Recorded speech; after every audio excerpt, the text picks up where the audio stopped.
Indonesia masih bisa keluar dari deflasi pada bulan Agustus ini. Pada bulan Agustus, deflasi Indonesia sebesar 0,05%.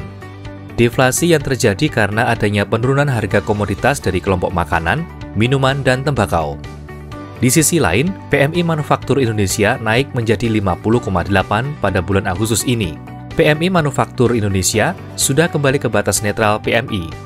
Lalu, bagaimana hasil lengkapnya? Bagaimana pengaruhnya ke IHSG? Market Economics telah merilis data PMI Manufaktur atau Purchasing Manager Index Manufaktur Indonesia bulan Agustus sebesar 50,8 dari bulan Juli sebesar 46,9.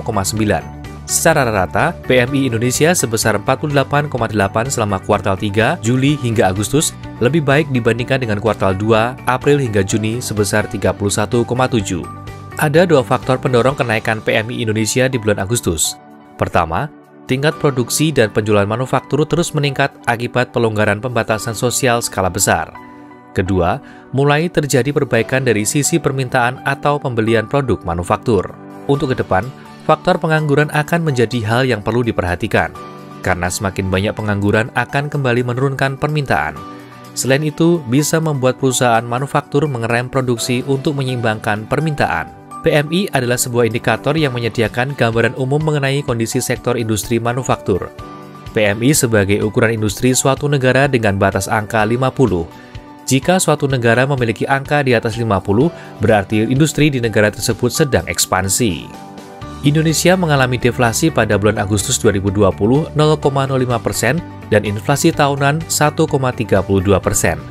Deflasi terjadi karena adanya penurunan harga yang ditunjukkan oleh turunnya indeks kelompok pengeluaran, yaitu kelompok makanan, minuman, dan tembakau sebesar minus 0,86% dan kelompok transportasi sebesar 0,14%.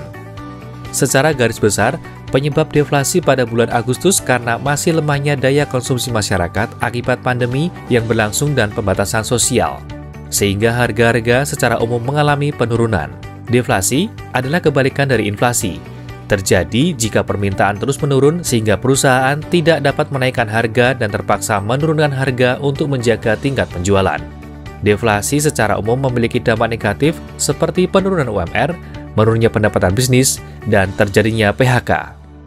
IHSG pada sesi 2 perdagangan 1 September 2020 menguat 1,37% menjadi 5.310.